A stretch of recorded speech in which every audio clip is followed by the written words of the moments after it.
The English sailor John Blackthorne was an essential part of the success of Shogun, as his incredible insults were some of the series' best lines.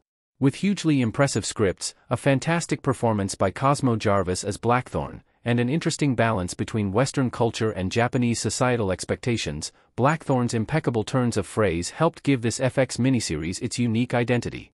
From light taunts at what Blackthorne perceived to be the samurai's absurd hairstyles to the outright offensive, the pilot major known as Anjin had countless incredible insults throughout Shogun's 10-episode run. Despite being in a precarious situation from the first episode, Blackthorne never held back his true feelings and was always quick with witty insults toward those who sought to break him down throughout the many twists seen in Shogun.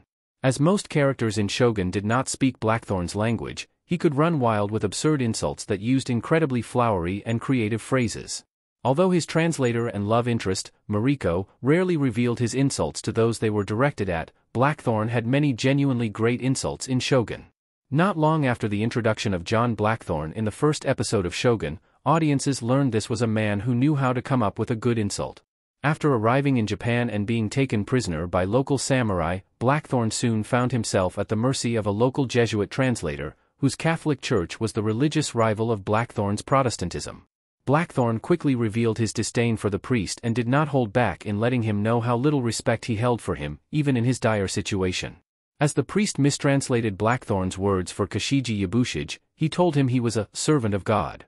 Blackthorne was quick to say to him that it was important to make the distinction that they came from different religions before calling him a papist K, which quickly showcased that Blackthorne had no interest in playing nice. It seemed the religious differences between the two ran so deep that even in the cultural confusion of feudal Japan, Blackthorne could not hold back his hatred of Catholics. John Blackthorne's disdain for the Catholic Jesuit priest he met in the first episode of Shogun was so strong that he refused to allow him to translate for him as he knew his words were not being presented accurately. Rather than rely on the priest, Blackthorne screamed and shouted at Kashiji Yabushige in a way that ensured he knew he had met a force to be reckoned with. As the priest tried to present Blackthorne as a pirate who needed to be done away with, in a fiery anger, Blackthorne pleaded his case for safe passage for himself and his crew. After Kashiji Yabushige decreed that Blackthorne's ship should be confiscated and that he was to be executed, Blackthorne screamed that he was not one of them and that he would not be spoken for by Catholics.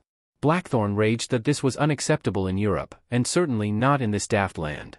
Incredibly, Blackthorne felt comfortable insulting the entirety of Japan when the continuation of his life rested on the wishes of the Japanese. This early insult proved that Blackthorne was unlike any Westerner Kashiji Yabushige had previously encountered.